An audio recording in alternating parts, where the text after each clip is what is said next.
Ole, ka channel min lo thlia sak thin tu te chi vel evek ule. Itun tuma faith in Christ han len nagan nei do na. Ko video uluk deuhin atop thleng min lo ngai thlak sak tur khan kan som ngal chewa. Atop po ngai thal heng lem lo wa. Kan soi hoi lo lu tu karong comment te kha. Om thri na. Kan kha afu chi lo ange. Ti chuan en chong hal mia ila Iti tur emaw Pentecostal song paran ring vek lo chu tiang chet chuan in kumsang ro rel hi om turin ada thunga chu thupuan bung som ni na akhan kan mu a in chu mai piala ma chuan in thupuan bung som ni na hian a hoizim thak mangai o Pentecostal zinga ro tho po amilism le millennialism le amilism hian om ve thawani ti tur emaw Pentecostal song paran ring vek lo chu tiang chet baptist zong po in ring vek lawain then ve thawani chuan Presbyterian zinga po chu tiang ring chu kan oma kain ang vek lawa a Pentecostal lampang ang zong te khan ron la Pentecost lampang kan hoi lo ti te hi hriat tur ania sa pho hianin te pon lo nei ani oma kha sei manga kha chuan sa pho hian ingtik lai tang ngen lo nei ka hrelo le tin chu mai pia lama chuan kan soya hi Presbyterian huam chunga ani ti te kha riat tur tin chu mai pia lama chuan Presbyterian rindan ka ti kha keima soi chua keima ir om chua kan ilova an pastor Reverend PC lalro puya thu soi ka soi chon zo kani ti kha kan soi non le du boka ama nge in Presbyterian in kan rindan chuan Presbyterian in kan rindan chuan ti thlap khania a video te po kha karon da tel tura nga yang doctrine soitur kan ni vangin trong kam man po phim kur angai em ani kum sang ro rel ti te mithiang lim lor ti te pa chu wangin hlom khata kan handa don ani he kum sang ro rel khir dan hian adang zong hi aken tel deu fika wangin kum sang ro rel hi eng tiang in nge mi ten an lo khir ti kha khir dan chili langsar sual kan khiranga khoya hian nge Presbyterian ko san hi kan din te soilam ngal kan tum don bok ani amma sabera chua a millennialist an oma hei hi kan ko san thurin duan lai po ko san pa te von ani a millennialist anti ti chu lo kum sang ro rel om ring lo tu ti na ani khang kha asoi dan chuan an pastor ngei na soi dan ka ir om ani lem lo ti te kha lo ria sela khatinga ka soi ta ka wanga hoi zim ta viau tura min lo ngai te ani chuan an pastor hi alo hoi zim om hel hle mai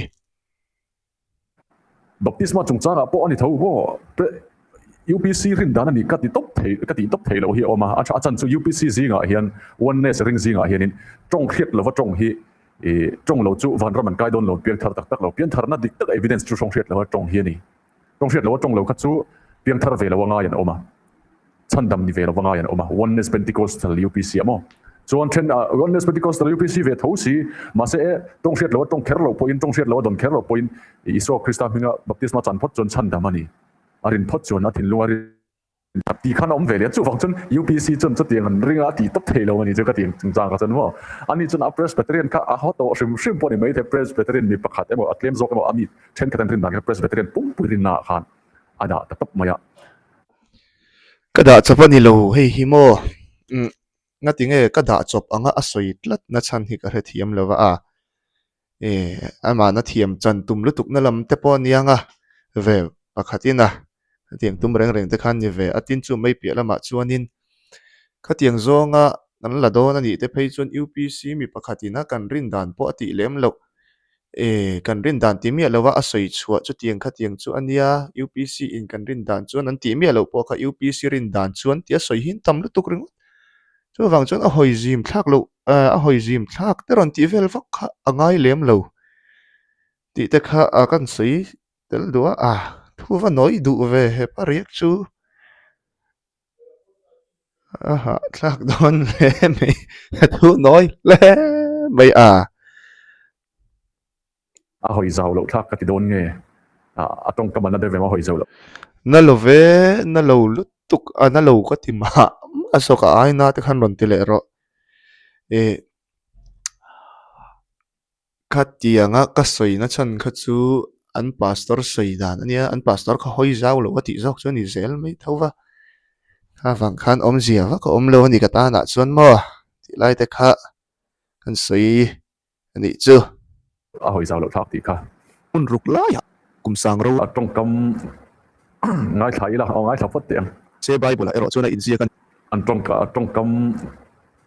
ngai thai la ngai thap fat tiang che bible ero chuna in zia kan ti kha Presbyterian chuan ring lawa Bible a chuan in ziak ani aran ti dor maya a kei phei chuan ami mal zong chuan in atam zo kan rin ka ring ni mo irin dan mai mai ni chu minimalism hi an tam zo ringa minimalism hi an tlem zo ringa minimalism te kan ti me a pronounce dan dik ani lawa ti tel wang khan alam dan tu minimalism chu ka ti lo dova minimalism katia hei hi a english i du le google a po khan lo en ula alam dan kha wazang ula minimalism tia lam hi chu an om lo zok ti ta ka riat tur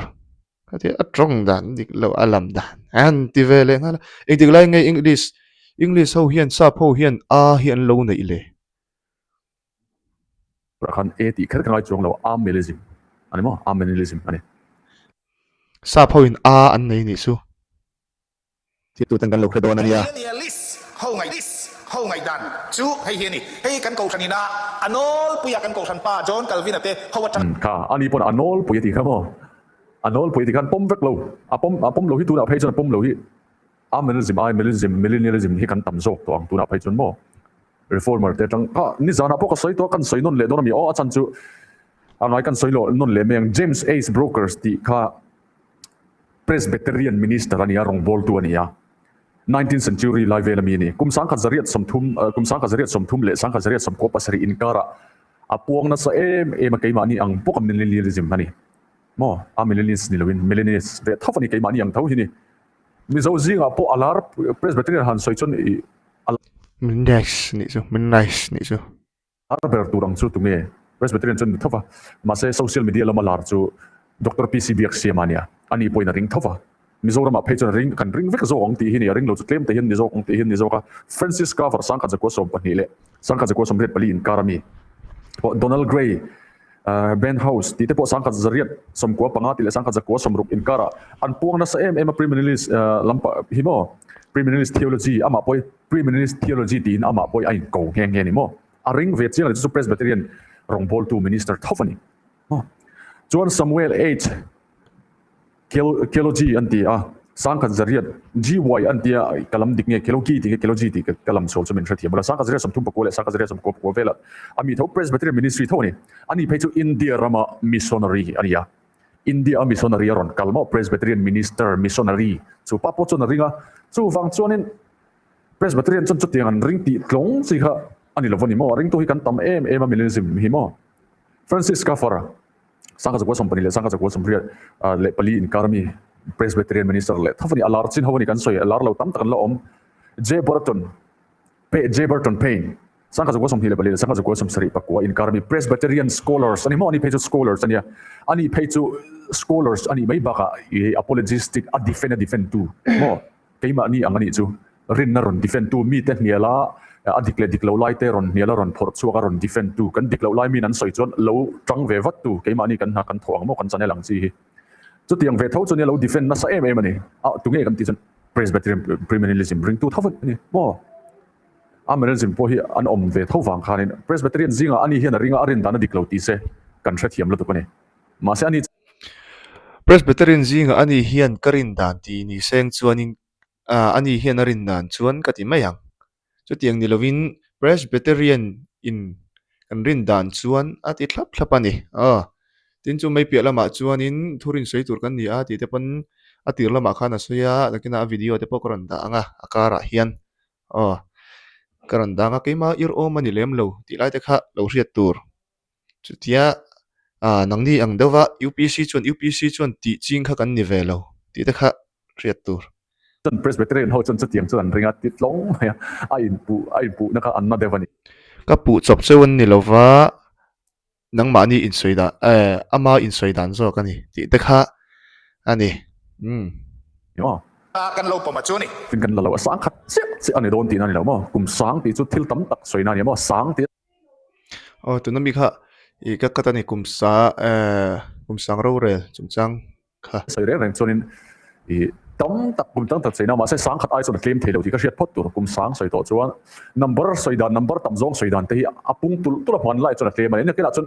man lai chonin million ti tong kam hi om lo number soidan kha tam tul million ti kan neya anua billion ti kan nei le anua trillion ti kan nei le quadrillion ti kan nei le tu na phei chon sextillion ti te om le to ka ti khan number soidan kha tam tul man lai khan chu ti nge tam velo kum sang han lo ti me asang asi ka sing te ka ti to ni mo chu ti nge number tam tak soinan khanin I an la nei tam vak lo ni khan hun lai khan chon kum sang ro rel ti poi asang khat chi ni don ti na khan ni lem lo ni mo ma se sang khat ai chon claim thelo ti kha chu chiam number ni lo ti te poi angel ngana lak chi tam tak ti khan an soya tang khan an rin na apakhat lo zia ariata Presbyterian home chunga hian rin na rang kha lo ling vek ti ti chiang em atuna khan chan chu Presbyterian chu tiang kha tiang chuan an ring chu chuan chu tiang chuan a ringa ani hi chuan chu tiang chuan a ringa Presbyterian a porin nei ang lo oneness tiang zong te khan aron lal ve le oneness hi tam tak kan oma chu ti ni ruale ro chuan ke hi Mizoram UPC kania Mizoram UPC a hian kan rin na apakhata rin na ran ang kha kan nei ve lo ti lai kha kan soi duan akina te pawh karon la sei fia chhozel tura te pawh nga yila atha nge a thu sei hi han chan view ngai lu tuk po om lem lo mi tu te na mo an bola lo react te an ti awangin aron ti ve vel deuh mai ani chung vel chu ani sei zel ve pote se oma lak lo chi oma ek lo te unau Israel tribe som pani te kamo juda tribe som pani te pawng yelanga lak tur ni som pani ayan claim lova som pani ayan tam lo bok tiang chi kha om ve ni mo awai ani chuang lo khatiang no akum som pangami pon an thiang kan soidan hi amak do thina tong kam film kura tha amidam tun lai phei chuan in social media chak to sia in react kan ti le zel do ma nang khan zirtina diklo po hi kan chho mai to lo a big takin thalai te phei chu zona kan nga to mo man lai ti le pu te angkha kan ni to lo thalai te hin zona kan nga ni til hi kan ring top to lo chu wang chon film khur hi tha puitling putar do emo opa de lek ma a chuan thuan saila zoram thar te pon saila bible om em tin ngai to lo an pom le top mai ni thim thuan ni te bible om em lon chik ngai lo ma se tun lai thalai te chu tiangin an ti ve thei to lo tun lai thalai thang thar te hoi mo I sarmon khanin thiam interview in kan lo sarmon kan soi mai thei an thlo ka hen zona an neya an chut le ta an thevek to manang kan ni to pom top ang khani to lo mo an sing to le tu chu wang chon trong kam poi bible kan ser tirani po in film khur angai to ane mo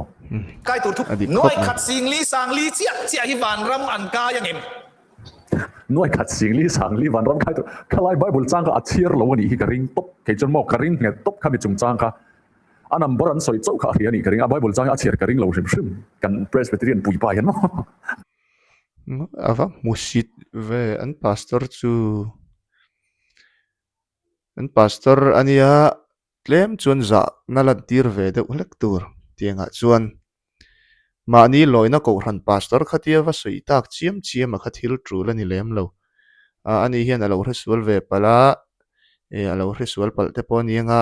ti ang zonga soi ve mai turania mani loina ko ran pastor te nge yan ni phei chuan ani chu tiang ni lova khatianga tlem chuan a ve deuh ani hi trethiam nga lang karing ka seitum mani loina ko ran pastor an ni chuan thil dik lo an hetianga an lo soi ni pon alo tong sual ve ni chu don chu tia ma ne na vati ti mei tur khati lai te kha ni se thu soi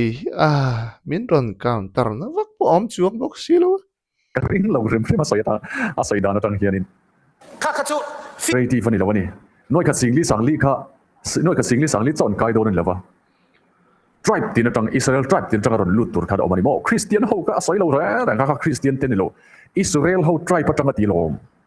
Benjamin nama tanga ni lenga Dan nama tanga ni lenga tiang khanin an nam ti rang sanga tang khanin noi kha singli sangli kha aron chuak zok don ani mo van rama chumi zat chon kai don ti na ni lo te an ti a thier lawani ka ring top ke jon mo vangin kum sang khat po hi khalai te po kha ti do dan tur lo tura da thata ti chu khoi a tang ya shiat mani o ka shalova ma se khang mi te kha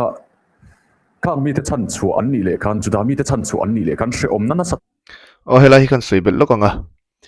Israel mi noi kha singli le sangli te chungchang ani tu na kan ron aron soi tak kha khang kha hrom na tur lo tura e enge sakol ti du dana tur lo tura lalpana alak bo te kha ada that te zo kha anni ti kha ka soya chon miron chak ta chi ani ka ta ron chuak ati ni mo chu chu English kan enson tribulation chumi tur tu te heng mi te tu te ngen ni khoi tanga local nge an ni atia elder som hi le pali te ji kami kan zota upa som hi le pali me jang chan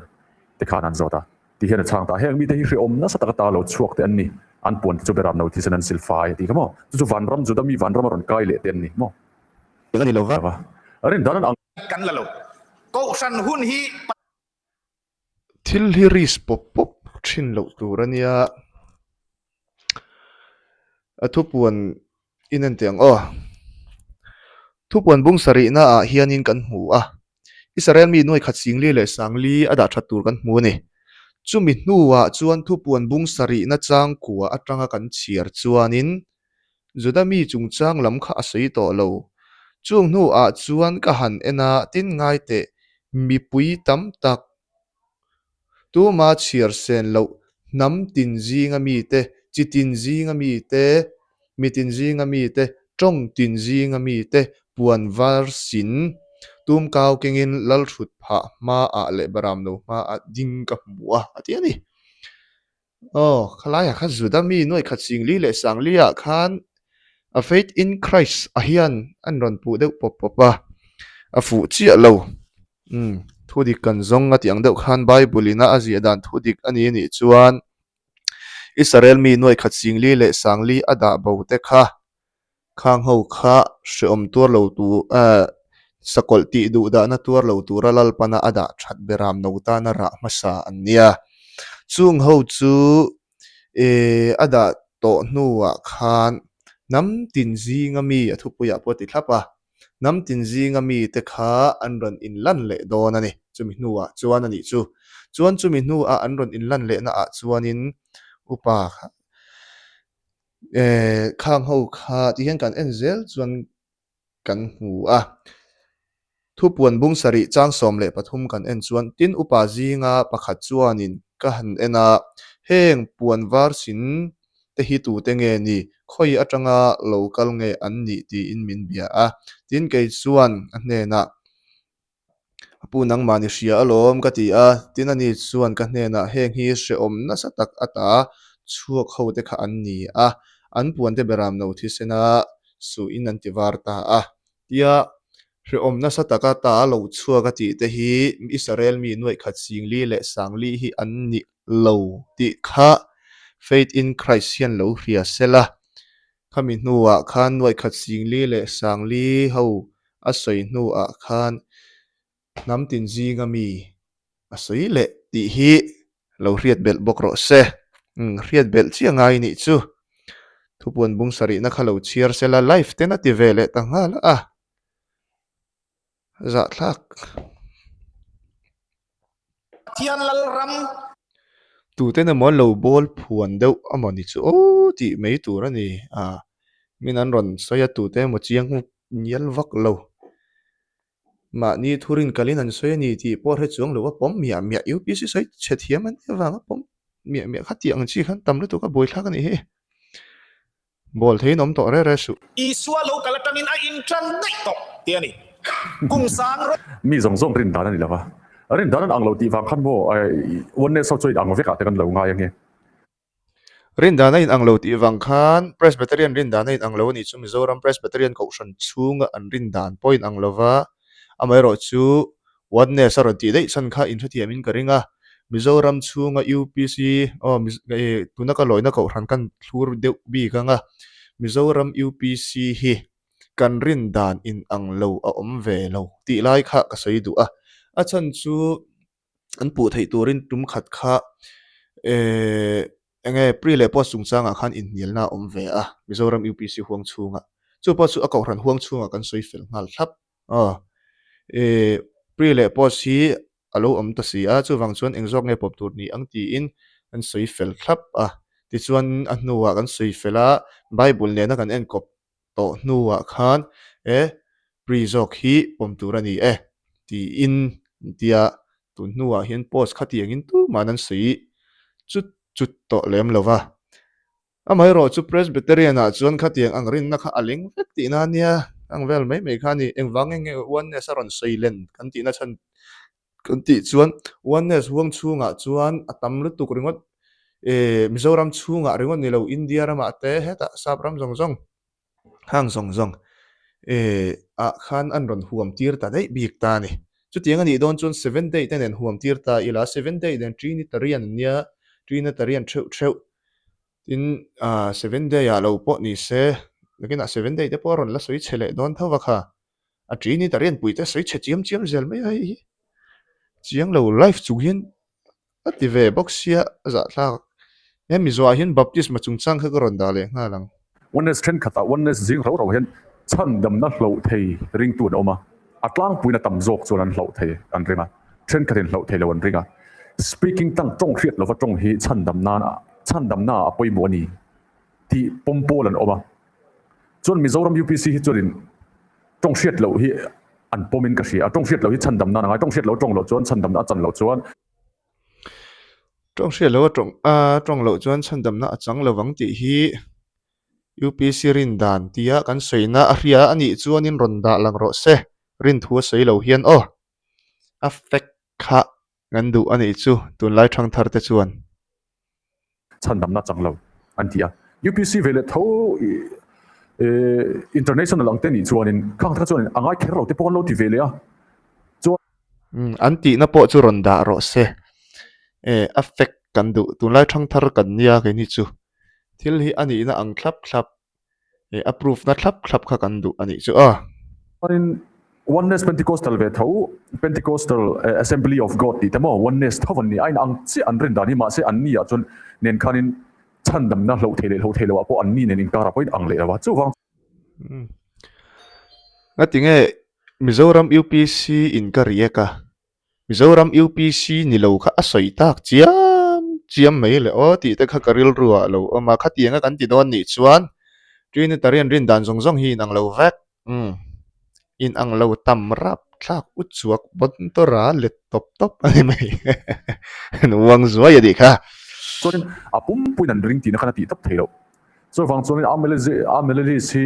Presbyterian ji a hen ring an tama amulis ni chu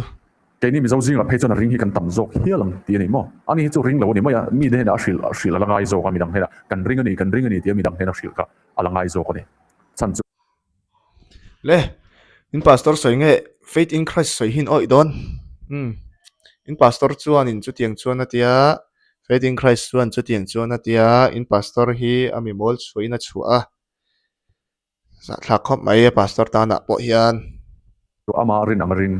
ya ring velo tu hi an tlem zok ni lang Mizoram a chuan mo inge omzia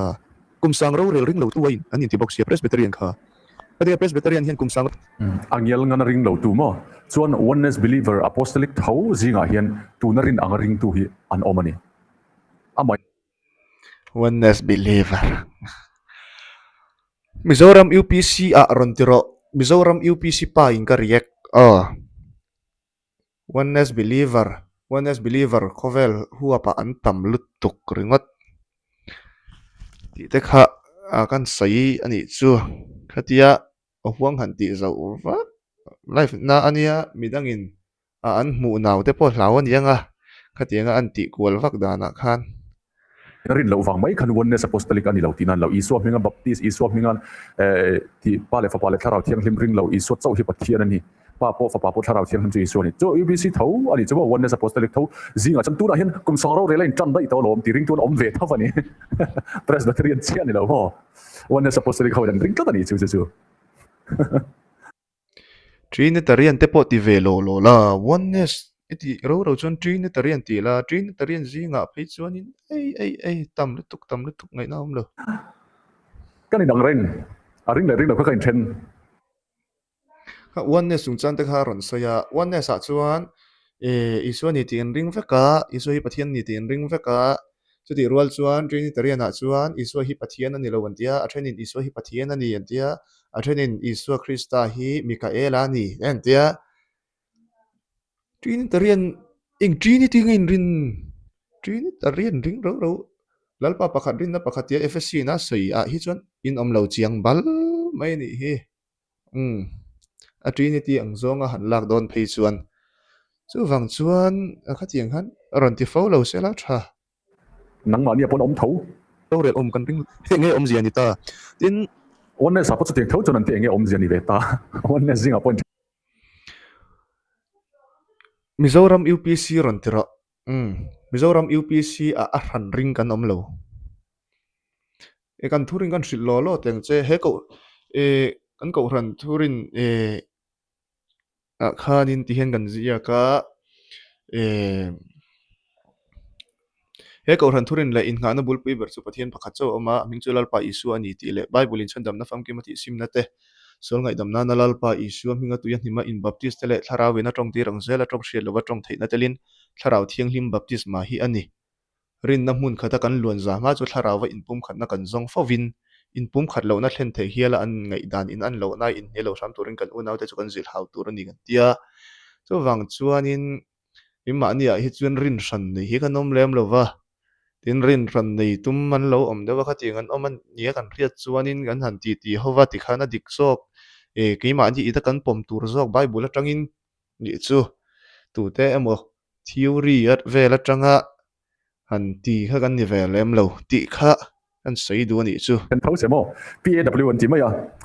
Pentecost Assembly of God ti te oneness apostolic tho fan ni an ni po oneness apostolic tho apostolic tho ni oneness apostolic heta mun thong thang vaira ma te pon oma chu mi te po chunin kum sang ro rel kan thleng dei to tu na hian an chan dei to isuin lal ramaron din to lom tharau lamaron din to lom an ti an ti ni mai lo kainin Mizoram UPC in kan ti ve lo ka kum sang ro rel na hriat pol mo anom ve tho UPC zinga po oneness apostolic zinga po Presbyterian a chaw ni lo ko han tin an om ain then a chan chu Christian te i chu sa khodang ang lo takin thu tak Presbyterian chu Mizoram Presbyterian ko ran chia ka suya tu na khan chu Presbyterian huang chunga zok chuan ani rin na in ang lo ka ti na zok chu in pastor chuan khatiang khan ang ni chuan ini Mizoram UPC huang chunga hin lo zong ro idu le Kolkata a po kota indu le Delhi a ko rana te po huan zuk zot la hetiang ring hi imuni chuan min lo hril don ya song tu kan ya ain po dik vek alom ka pom vek zel a eng ma in soi se langa lo in ni lang Mizoram UPC bi kan area chung mi huam chum Mizoram UPC huam chung bi indu le Myanmar a te indu le Bangladesh a po indu le Shillong khang Delhi zong khang a khan idu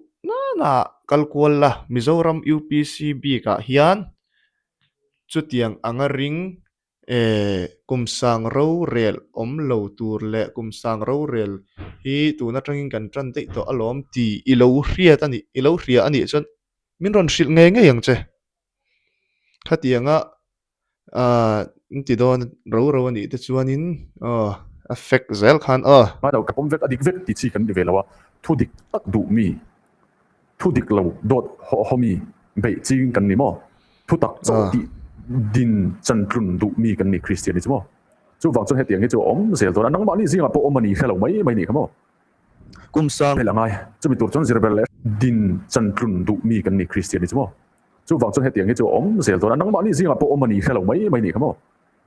kumsang zirbel hriat belangai chu mi tur chon zirbel hriat bel chaw ngai thil dang ngai lo ro rel hi kan ko ran huang chunga hian rin dan hran nei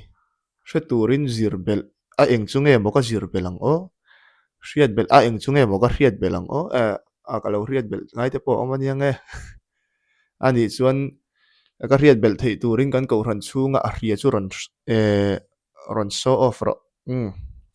show off chung si lo khatinga ngai dan Mizoram UPC huang chunga ngai dan sang nei i lo hria ani chuan i ron tilang don nia khanin ni e englo nen hian nial zok se presbyterian nial lovin mo a generala ring top tu chu 7 day adventist da se 7 day adventist Presbyterian nen Trinitarian alomin ni reng khatinga ma lampanga min lo ti ang deuh khan Presbyterian nen Trinitarian ve thawin nia nga tinge Trinitarian ve chu in sei fel mai lo ama ron ti dan ang ki ya kan ti don ani chuan mai ro chu Presbyterian le 7 day te hi ko hran khat ni lem lova chuwang chuan an rin na po lo hrang ani chuan a om lutuk tho mai ro chu Presbyterian huang chunga tho si a rin na in ang lo zo ka khani kan soi ti hi a re thiam phak lova zirbel le riat bel bak engma adanga mamo lo screen dan nen ang ani mo ni po mo tribulation te po kon tor dei to lo dal ram te po om dei to lo antia 7 day adventist pon sa tiang tu na mi ang deuh tho hian an ring ta antichrist te po kan tur mek kan tur to a thleng to ti khania kai ni malam huna om ka kan ring ta pre kan ti na chan chama pre minimalist kan ti na chan cho malam huna ni wa ni chon wan ne zong zong pan ring vet big chuang lova idei ro oi ton lo tu heta I vana zo na ron zot tu chhanna ina amu a heng mi te hi khoya tanga ron kal nge ti zot tu kha heta 24 elders upasom ti palita zina ni upasom ni palita chu heta Timothea te po kan mu a khoi nge bible chang hi kan la chuak age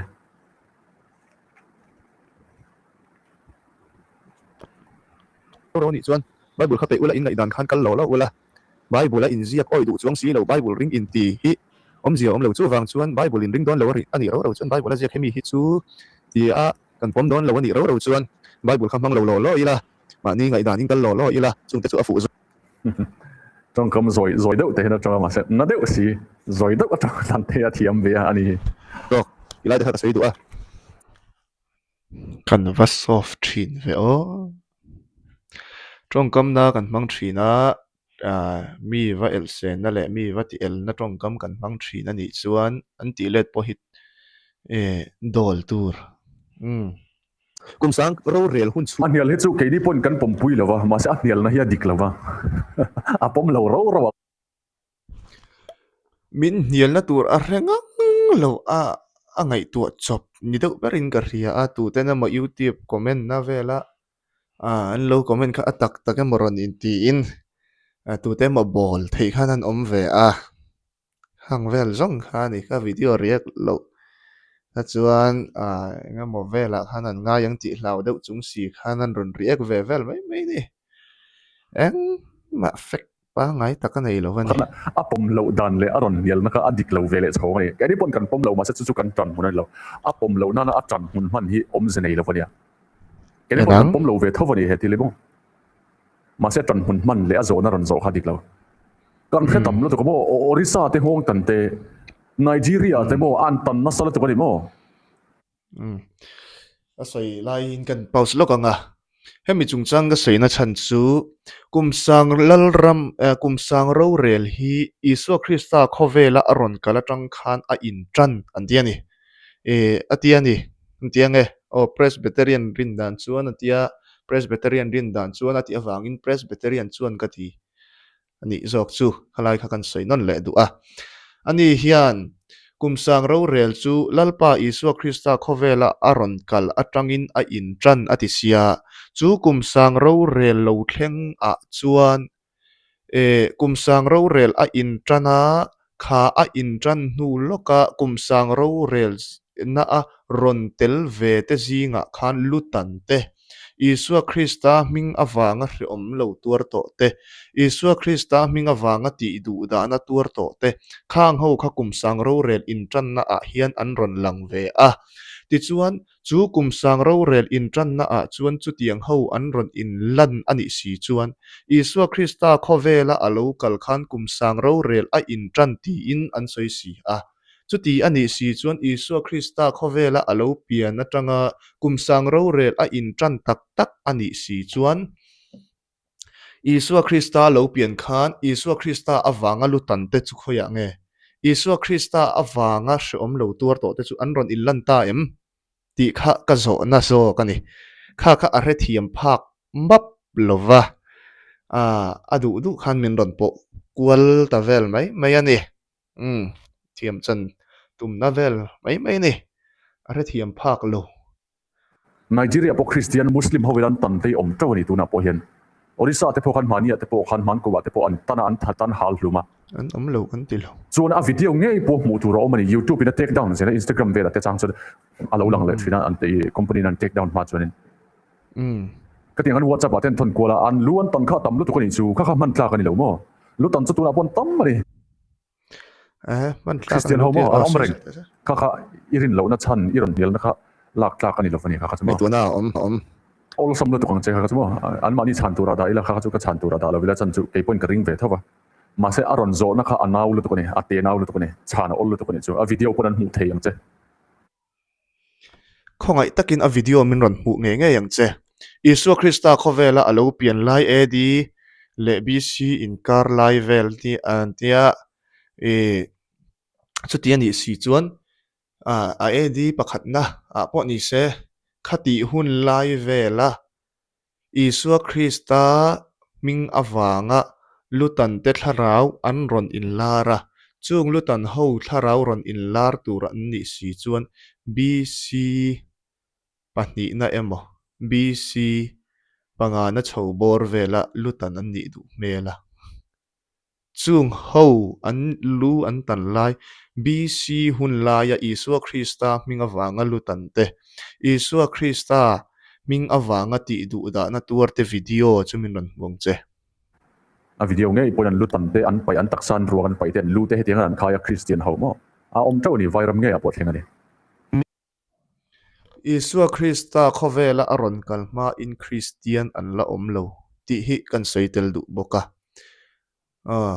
kumsang ro rel Isua Krista khovela aron kal atanga a in trana ni si chuan Isua Krista kumsang ro rel tura alo kal na chu Isua Krista khovela aron kal aron pian atang han kumsang ro kan rel tran ani si chuan khami ro rel na a khan martar tam tak an ron chuaka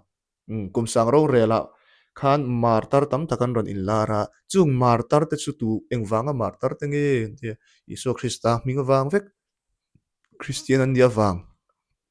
chuti ni si chuan Isua Krista khovela aron pian khan khango kha Isua Krista aron pian vele khan aron in lar vem ti kha ka zo na zo ka ni chung ho chu in lar turan ni si chuan video chu min ron hmu sela bc hun laya Isua Krista awanga lutan tele Isua Krista awanga ti du da na lo tuar to te chu min ron hmu ro se a video in ko ran zinga ring velo ho kha ihil atha ang ka tiang khamo in ko ran pum pui kha one less ho po khan ring ve vek big silawa kan ko ran Mizoram UPC a hian a ring lo kan om velo va karin dan ang hi kan ko ran ina kan rin dan ani zo kani kan rin na apakhat tla ani midang anga rin na rang ang Presbyterian ang kan nilo ring lo ho te ka shila thavia wang ka tiang kan Presbyterian lam ni lovin in ko ran zinga khanin kalaya 24 elders upa som hile palite thupon bungru karon lang ta te ka thupon bungru ka hianin he tribulation hian tanta har sat na mo deniela hapta hian tanta chumi ma chuanin elder som hile pali upa som hile pali te hi thupon bunga a khan wanan lo om dei to ni chu ain tran ma khan a om je chu hemi te hi juda te ka an ni velo mo azot tu te khan ni jok lubung ho tharau thole te a mo zot tu te khan ni jok chumi chu Christian den ni jok a om je chu hemi te hian loman an dong dei to Christian ho loman kan lukhum te loman lal lukhum lam te kor ful warang te kong shen warang te ka an dong vek to ni chu chun en tir na ya mo he tinga kol for war la lukhum an dong ti kan lukhum tak tak kha an luan khum nge khum lo chu kan soi thelo a khum pon mai thaya ma se entir na nia entir na ni bang kan lukhum khum tak tak lo ti chi pon chong lo lukhum chu a khum mai thaya ma se al lukhum khan entir nei do na ni lal po in lei lal po in lal lukhum an khuma ma se lal lukhum khum lo ta se lal lo ti na mi niang ti lan ni lo ve a khum lo pon lal tho ma se lal lukhum mu thei khan a lal na kha entir ve thawani ro pui na kha mo chu tiang chun elder te chun an lo dong to a chumi don hun chu christian pung pui om huna don tur ni si ani sia timothy thon ni na bungli chang ria ta te jacob bung kha chang som pani te peter thon khat bunga chang ria te thupuan bung thum changa ate christian hovina chu kor fual var le lalukum te kong shen var te kan don thu kha kor var te e le lomman i sem na hun te kan lo nei to thu kha khata hanen zia kane chu tin jo christian chun om to a helaya hri om na sa ta taron chuak ati te hoi chu christian ho an ni to lo bani ti kha chiang ne chu kai ni po kan rin dan thawani a engting an rin dan chu ka se chia lawa ma se hepa kan ti mayang lalro pastor lalro puya rin dan ni apom pui lawa ke ni pon kan pom pui lawa pastor PC ka tiang khara ti vak zela wan ne zinga pon om thau sia kai ngei pon shet kan ei trawani mo Mizoram awareness ang zong khana ron la ta thina aha thak mange a trinity ang zong hin nan la ve don ngam man zo anti don ni ro ro chuan chuan a Mizoram UPC in iron ti to don dian video hi lo en le chuan chumi ya chuan ni sela a Mizoram UPC huang chung bi ka khatiang ang ilo hi ani chuan iron da tel don ya wan ne zinga pon om ka tiang rin nei ang lo kha preliminary se amanli san om chuan salvation chung chang apo ka ti kha speaking tang tong hriat lo hi evidence ni tong hriat lo chang lo chon piang thar lo chan dam nan chang lo ti tu te oneness huwa tho ni ke mani ani lo nang mani ate chun omreng nang Mizoram a harna lo thlen tran tirla ya harna chang tharau thiang lim chang ho do tu in nia tharau thiang lim an chana wangin ka ti lai kham presbyterian le baptist anam to UPC an lading lo amaro chu tharau thiang lim chang an ron oma tharau in trong ria lo wa trong ten oma khating an kol thim lo wanga ko thuana lo pe kha tu dang an ni lo nang mani nia tin borsap ne na va he ka khatinga lo ti du da tu kha tharau thiang lim chang Mizoram ti du da na ka ti maya khatianga tharau thiang lim chang lo en kol ko thuana te lo pe a tani na te lo khung vel khatiang ang kha chu tu dang an ni lo nang ma ni jok in ni chu wang chuan tharau thiang lim chung changa phei chuan i relo kha a om ka ti pui che ai ang lo ve na sa ni ni pomon rin na hi mo afam ki ama hi wan i hela trinitarian pa hi oneness ni om zok tak ni a chan chu pa lal ram le fa pa lal ram kha hriat pol ta pa Trinitarian pa hi oneness ni om sok takani ten la ti vele ta hala in pastor ani kha ding han ti vak su le fa pa kha hriat pol tat ni pa khata da tat chu wang chana ma zok hi oneness view zok ani pastor rank ya level sang zok a ang kati ama hi nge pastor chung deuh te hin lo nei nge ma se a trinitarian pa a oneness pa zok hian in pa lal ram ron thleng to le lo la theng pa lal ram lo la theng lo le fa pa lal ram le ya thara ron thleng to kha i khatiang kha a thir rang deuh zok ni na langa a oneness ni zok si hian fapalal ram le ya lo thleng to ani chu fapalal ram hi avan drop tak trinitarian zok na thir rang lawa pakhat anga ngai ta ta van lal ram ti tharau lama oma fapalal ram a fapadu takara ma chumin lu tir ta ti tharau lama kan lu na om le boka he ta vara kan kain tur oma le nge ya lal ram run thing tur messianic kingdom mu thei lal ram om le boka mo ka te ka ke ni chon kan then sanga ma se ti oneness pa hena lo tension ve ringot o isura ram then to chon pa ram po chu theng to ne mai lo mi tharau thiang lim ram po chu theng to pakhat a ing lai khang nge mo ka theng sang ka angai dan hi atui pui viau tok zela a thashim shime fapalal ram chungchang aron sei chhanna fapalal ram chungchang an man sei dan vela te po kha anakina te po aron sei tura te po nga yela a bible chang aron phor chu huna te po kan la chang ve ma na ni to mai lo mi oneness tan chon mo a chan chu isu vek khani si chuan fa pa vek kha isu pa po tharau thiang lem po fapa emaw thara thiang him ka pakhat vek ani chon lalram tu na lo theng to om chon azo to ni mai lo mi nga tinge prime minister chu in lo rin ve zok awa mak ve ring tur po in ni lo vasin mak love kan du du kan ring thei kan rin na tur chung changa hian ilo buai angai lova kan ring hi a om lia zo ka ke ni chu pathian thu dik song kan nia chuwang chuan adik nia kan riat ka chu kan tran mai tu te mo ang do kan hian la tur zong tra ang ha kan ni ve lem lo tu na po ka video an riak ka video an riak na chuan keima ni rin dan nen le an ma ni rin dan rule te pon alo in ang te pon anga nè mà sẽ khát thì chúng khan amarin ang deuh tho si ka soi chung po khan mila nial trang trang duania kamia trang khan a level tur om kha chu in tha thiamin ka ringa tu te mo ina comment na vela an lo ti lo phur pui lut om tok vel te hi om ve nia pathian jantel le i englo te min huam vek to min huam vek a mo ma se pathian in than big juda te than big chu nei te me mai chuan tu na hianin min huam vek na hi krista a chuan ati krista chuan jantel om theilawa greek mi om thelo juda mi om theilawa jantel mi om thelo mechi om thelo mi pa om theilawa ani lenga te tu la kan mechi le mi pa in om si chu wang chuan kha lei taksa soi lo ni tharau lama jantel te le juda te kan in pum khat vek na soi tharau lam lal ram dai ni helai lei lal ram hi soi lo kum sang ro rel lei lal ram khat soi lo a riat pol no ai ni chu wang chuan ne ko sana te point reformer te kan om thin kan reform le thina ni chu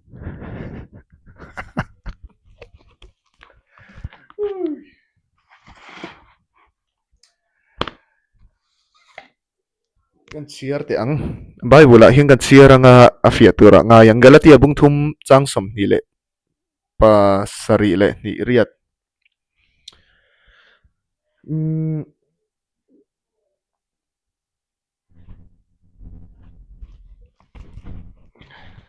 tiang kan chiar anga galatia bung thum chang som ni le pa sari atang hian chang som ni sari atang hian a tok mayang Krista a baptisma changa piang chu Krista a chuan in thuam ta ani juda le zentel boy lo mipa le meichia om chuang to lo Isua Krista a chuan in za in pum khat in ni Krista mi in ni to chuan Abraham thla in ni thutiam anga ro lua tu tur te chu atiani tharau lam thil kha soi lem lo fa palal rama te la pu le tanga la ava buai thak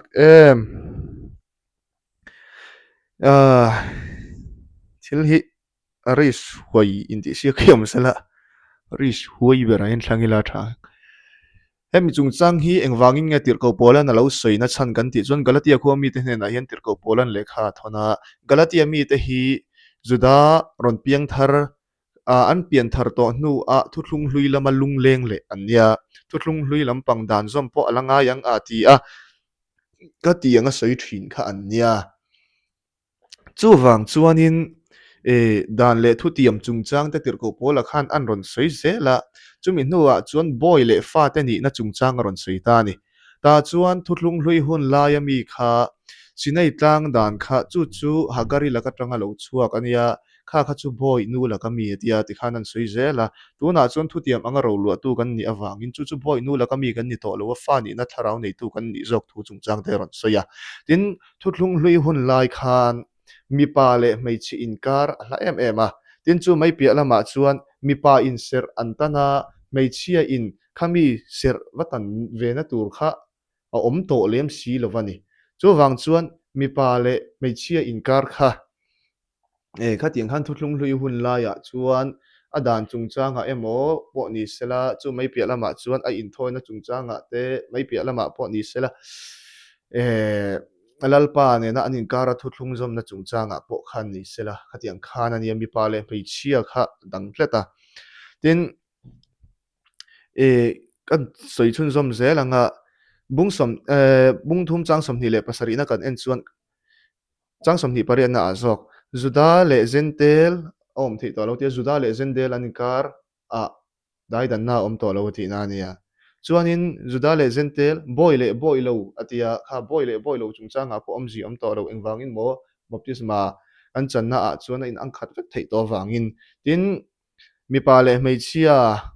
an om chuang to lo Isua Krista chuan an za in pum khat an ni atia khang ho zong kha engwangin mo pum khat kan ni na chan kan ti chuan Isua Krista minga baptisma kan channa kha Isua Krista a kan in thuam na ani tleta wangin chu Isua Krista a chuan kan in thuam veka Isua Krista a kan in thuam to awangin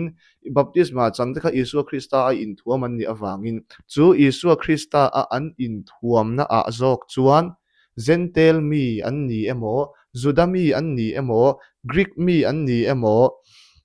boy an ni emaw boy an ni love emaw mipa an ni emaw hmeichhia an ni emaw adang lam to lova Isua Krista a an in thuam na a chuan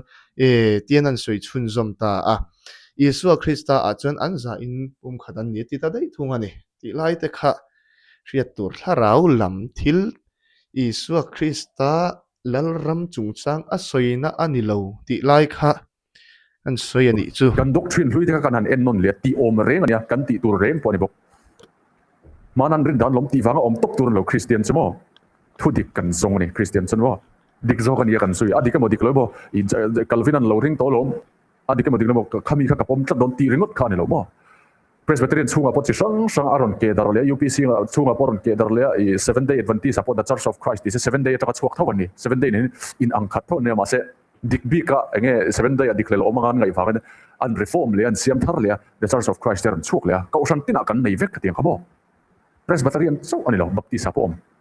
ka usan tin kan nei vek one ne sapom lo wangai so om vek chan chu thu tak kan zo dik zok ne kan fet kha kan reform le zel kan siam thar le zel kan doctrine po Bible nen lo in min lawa an lo kan lo sexual ni kan thak le mai ni a thak du lo community ate ka thak du lo buaina siam ni jon ko ran ka ke dar le mai ya adik ni sia ho kan an zuya angai ho kan an om chun zom le ni mai chu tiang chu kan kaldan Christian chmo vai te Hindu ang te kan ni vela ba Hindu ho chon dik lo khan poi mo lo tu po kha dik sen pom pui vek pakhatin zong he pathian ni ke pom pakhatin sazu ni lo zong lom an ti lo zong po pathian ni sazu po pathian ni te pakhatin ni lo ve i bong hi lom ni hi lom pathian ti le ni lo he zo ki lom an ti velo ni po pathian an pom le mai ti kan mo pathian chi rang kha rin dan big doctrine po nei lovin thu takan zong lo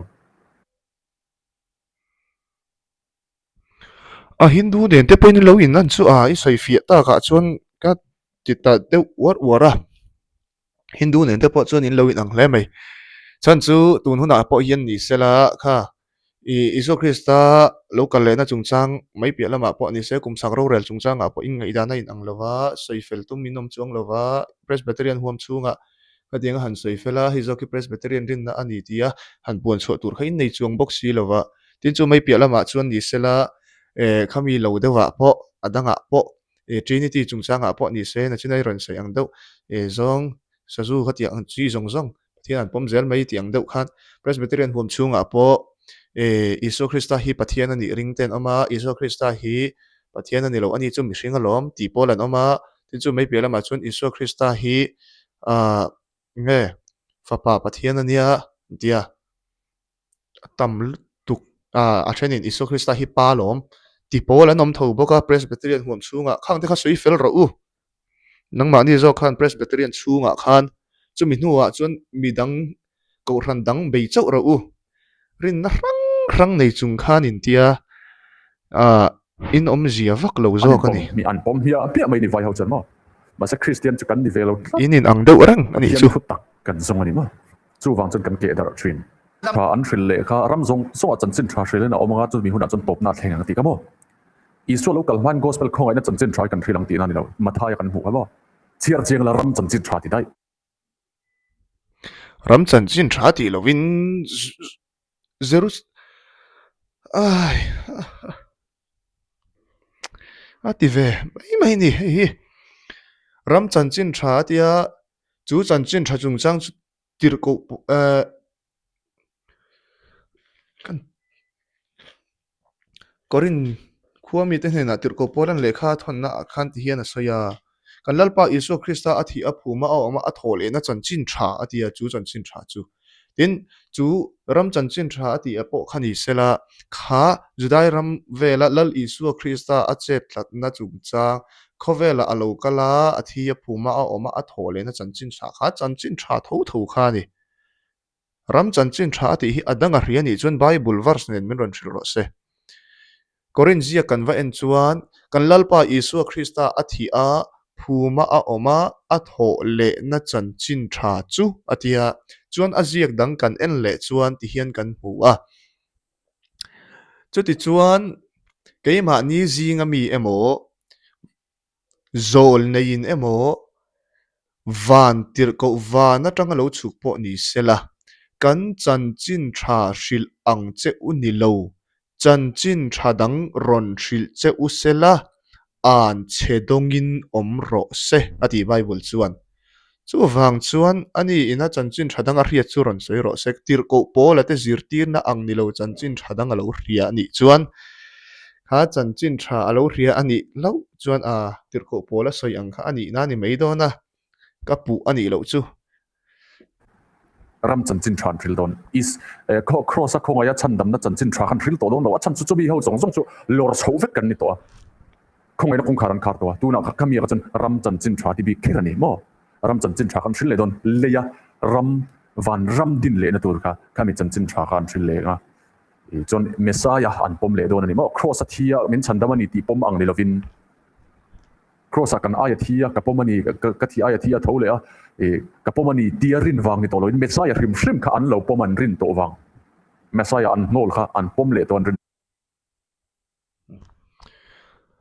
an pom don lo an pom don ama po hian in aboi tok em mai ni he chu lal rama chan lut ve chan chu ba ram chan chin tha ati ni bible chan lo ka du si lo chu ti lo chuan in ki fin ka ta pa thuru ka ti khamo thuruk mi ta chu thuruk ta chu gentle te ho ta ni a thup ani thina mo I lang lo te in pon bik na nei thina mi zong zong te da puang lo mi zong zong hriat pon te lawa gentle te chan pual he juda te hi chu lang ta kan pathian juda te na puang fek thina juda te chan he chu mo daniel hapta sari te hi thuruk ani lo ang gentle te fam kim na alo gentle te chan chin khani zel gentle te fam kim nang si te ka mo ma lo chuan israel mi then khat te chunga cholol na alo la theng ri ani hi ti isrunga cholol na thenga dikha mutil na tharau ti po in le ania english point ti thova tuna hina omega iswat nol tu te himo ani chu ti chuan israel na ti khamo an chunga cholol na theng ti kha jeremiah somthuma kan en chuan pathian ngai sak lo na ati ti na soi ve thum thil pakhat tho tho ni jacob chunga chuan pathian ngai sak lo na oma ti khamo an chunga om chu polan roma chuan chomol na tharau cholol na tharau ati vele chu lak bawani tur chu jeremiah po soya daniel po soya roma po polan ron soi vele chu lak bawan ni nga pathian laman hoi thei to don messiah laman hoi thei to don ani chu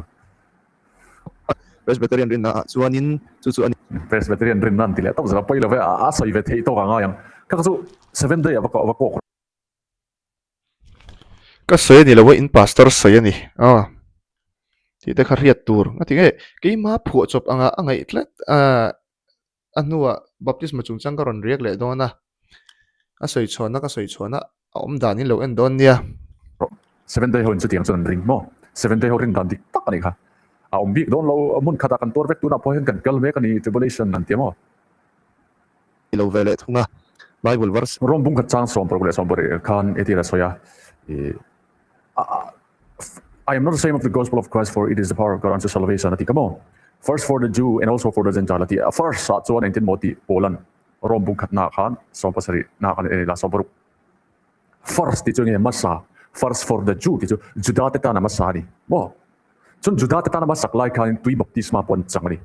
Chun Gentile te lampola chu hoita tro. Krista chun baptist tu mitir silo chanchin thashil tu ria. Pola chu aron hoita helama kalta chuan hebrai ne na le khathona hebrai bungruk na chuan baptisma te ka thil ti thi din ar soi ta chene piang tharma baptisma kha hebrai bung khat na chuan thil ti thi ti in ron soi atia mi tu na mi khangai thanon lok te ang 223 thi din ar soi ta chene khathona hebrai bungruk na chuan baptisma te ka thil ti thi din ar soi ta chene hebrai bung rukna kan enang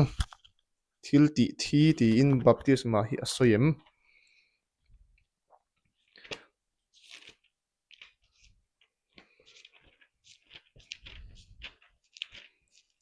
hebrai komi te hne tir ko pol le khathon bungruk na a mathui ve chir khar du ngem chuti chuan Krista thu bulshil to lowin puitlin lam ipanang u thil ti thi sim na te pathian lama rin na te baptisma te le kut nga le mit hi tho le na le chatuan a ro rel na kong lama zirtir na te lung phum chu phum le to lovin pathian in rem ati chuan chu kan ti nge yang ati zo kan hi an ti ngei tur thu ni hi soi awa ha thlak ati thei to ka hen ngai zel mai da mm mm mm kian sei te ang jacob abung ni chang som le pali atanga som ni paruk in chiar lok te ang jacob a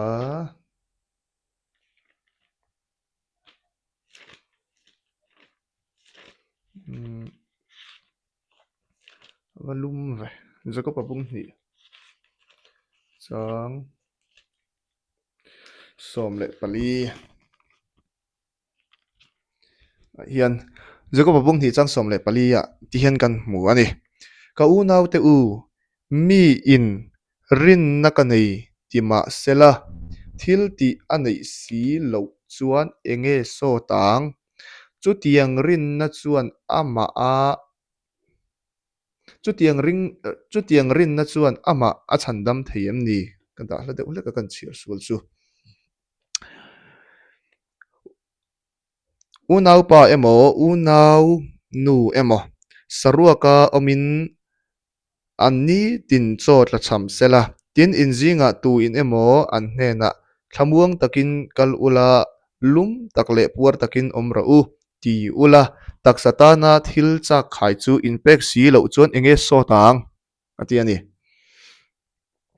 chu tiang bokin rin na chu thil ti nei lovin ama chawin a om chuan thi ani ati zawk ani kha rin na kha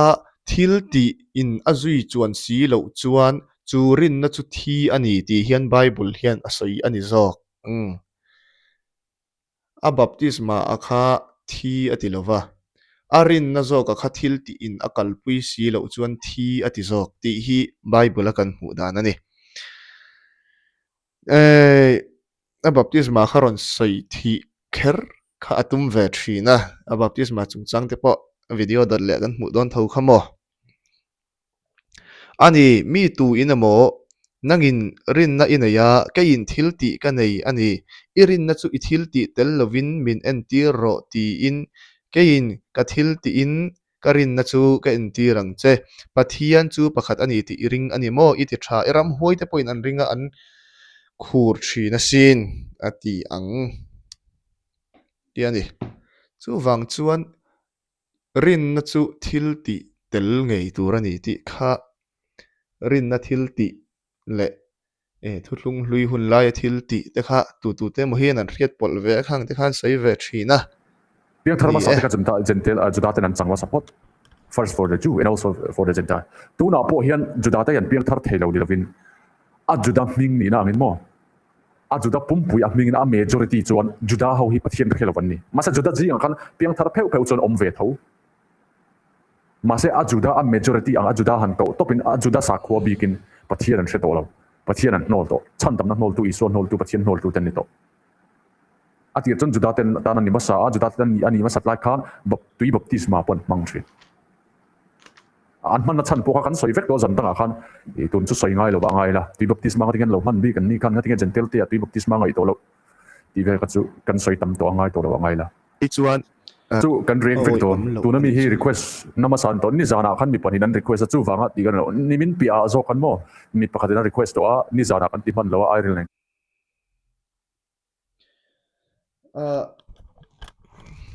nia thil ti thi sim na chungchang kha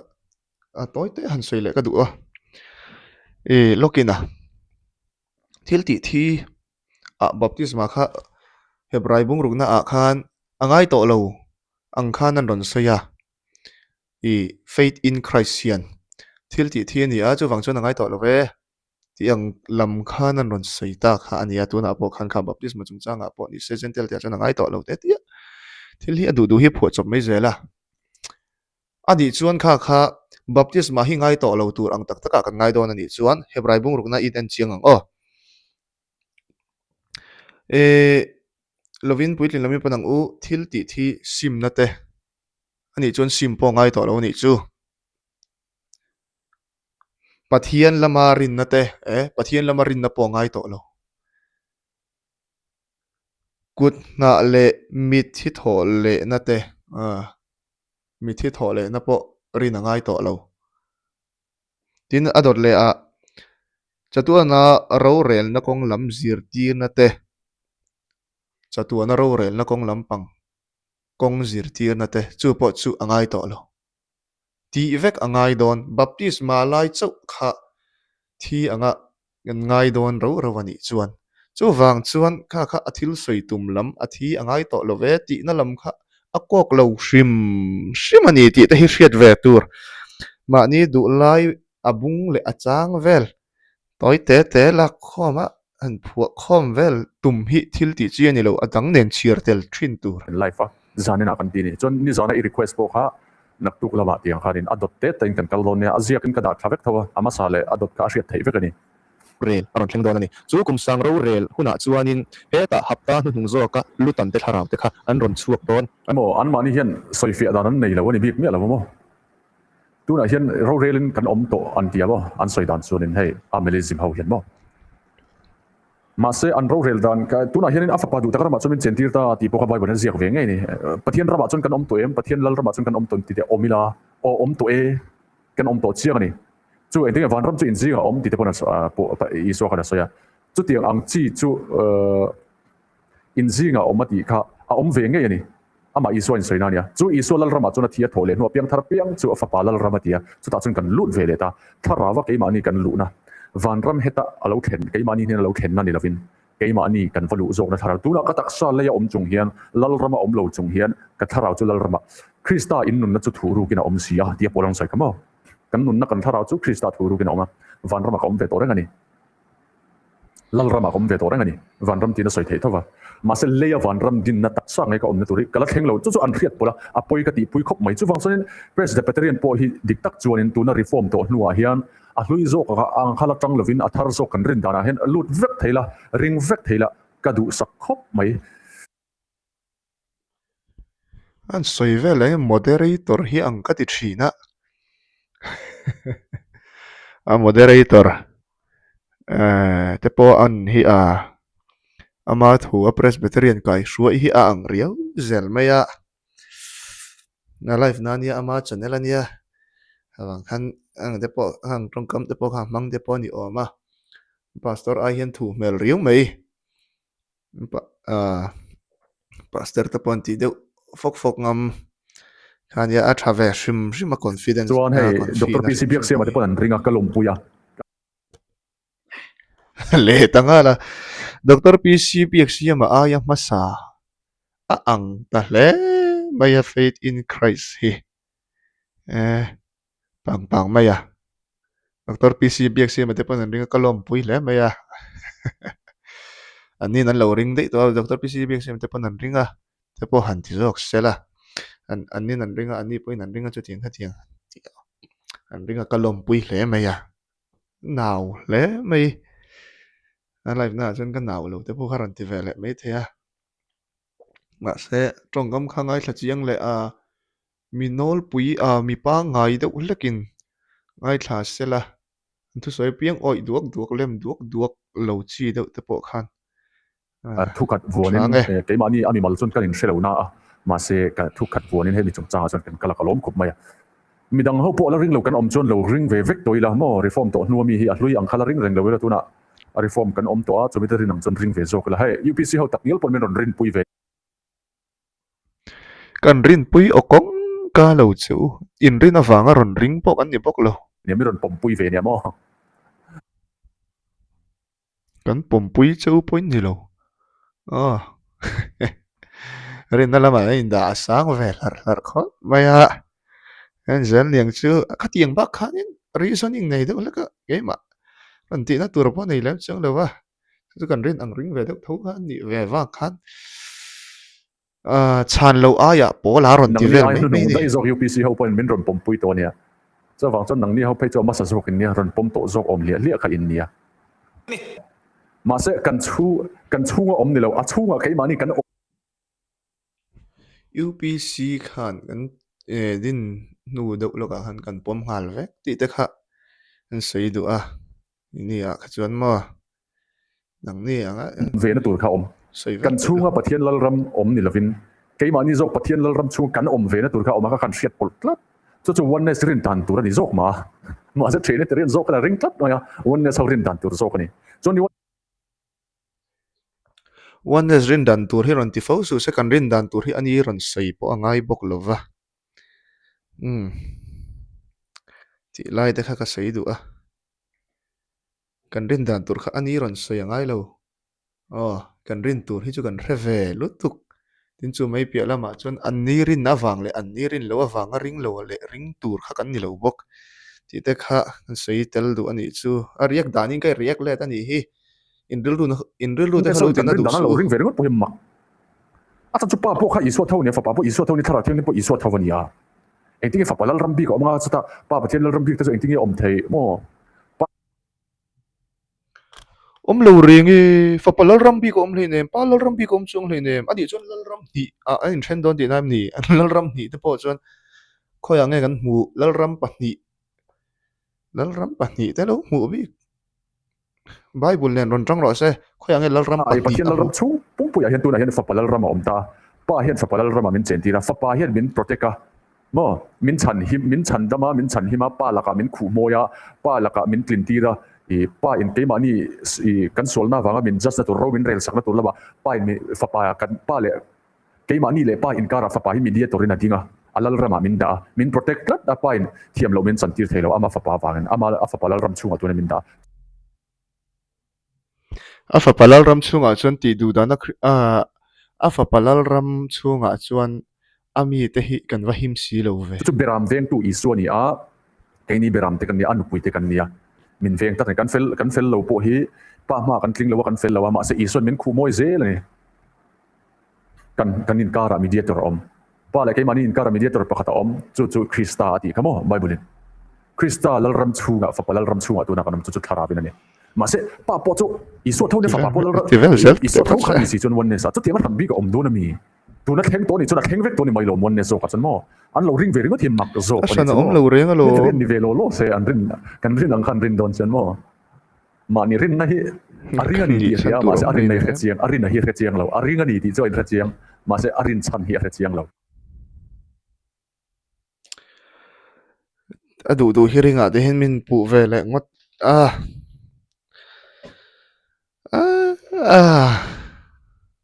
riak tlak vak pom lo hi tu te mo chiang niel vak lo zo ti la sha thui lo tur tu ho khan lo bol vel mai ni hi ro rel reng to isu kha ama pa po kha isu ring ha fa pa po isu ni hala thara thiang ni po isu ni hala ro rel reng to rama din reng to rama kan om reng to chu pathil rama chu kan om to chu dang ngai la bai sei adanga om hlei nem isu vekalom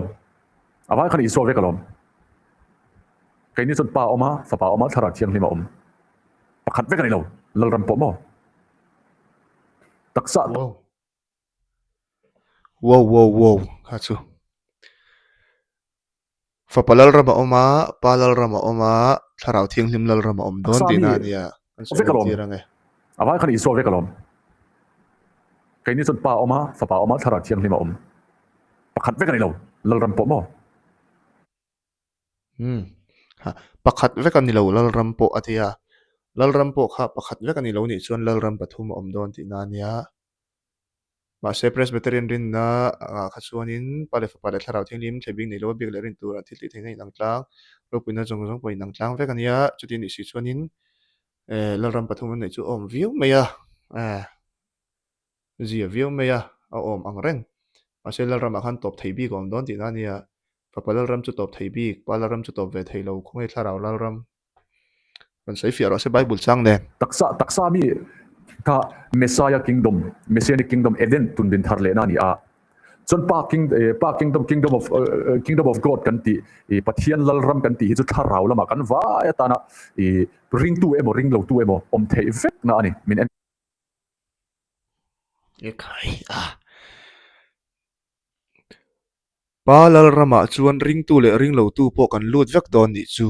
ani chuan ring tu ni kherangai to hlei nem tun huna te chuan an lu kha ka ring reng vel ani kha tiang vel mai kha ni ka ring de renga palal rama chuan ring lo tu te nen pon kan om le vek don thau ni chu wang chuan tu na ring tu lo ni kha om zia va khom mel lo riu mai a presbyterian pa ngai dana kol hi vek na chuan om le boka general topin chon fa pa kingdom om le boka fa pa kingdom a fa palal rama chon min chen tir ta ti bi ka chu piang thar te chon om ve thunga ni chu piang thar lo kingdom of Christ ati a fa pa lal rama hen piang thar lo lu ve thelo piang thar lo min en kol lo pathian en vai ho manga ye en kole an piang thar lo ma sa kingdom of Christ a fa palal rama hen an lut ve lo thara kha khang vel mai kha ni om zia nei lo i khu chak lung lo lum tur hlau tok om vel ani khang vel kha han hlau ve sela ain om vel viu mai tu na ri hi chuan mo fa palal ram pa lal ram chumi lal ram ti vel e a khang vela khan han tel ve sela ain om vel viu win ka ria tu na ri hi chuan mo fa palal pa tu na pa lal ram po kha tu na tho ani mel riu wa fia de kel kol te po khan kena te po ran sei sela apin an lut ve tho lo me a chon chu kingdom of God chu a oma chu ta chuan ke ni ring tu zong zong le juda te po na ki na van rama min khuai lu hun tur he ta englo zong zong even zong zong top vek to na van ram pa kan lu na tur kingdom of God kha om le chu po chu thara va lu tur thavan tu na isu kristal lal ram thlara win kan lu ta chuan kingdom of god ta po thlara bokin kan lu do na thlarau chi alu zel don ni chu kan taksa kha chu lut tel don lo ni mel riu soi dan manga pe chuan kan la chang lo mai nui chomani lo ka tuma an ti ta nui lo wa har khop mai chuan bible om he asoi trau mo oneness ti po bible om lo zo mo oneness ti te po he oneness ti hi bible a om lova ama ero chu oneness om zia one bible a hin oneness ti na in zia ring du su mi pa ngai ini chuan youtube live ngam china te chuan tero oneness ti om zia chu pathian pakhat ring tu dinania pathian pakhat chau bitu soinania oneness ti chu bible a hian kan hmu a pathian chu pakhat chau ani ti kan hmu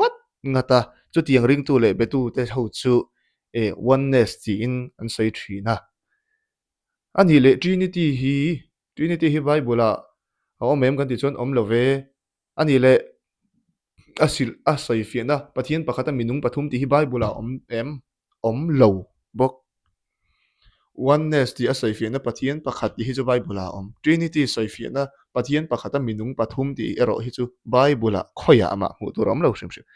pathian pakhat a minung pathum a om ti trinity an ron sei fiana hi bible a ilo hmu ani te phei chuan min ron thil vela chu tianga om ke chung ka hrelowa bible hi ka en hian in lo hrebi ka ni te pon chu mai pi la na ni ti po bible om pi chuang lova tuna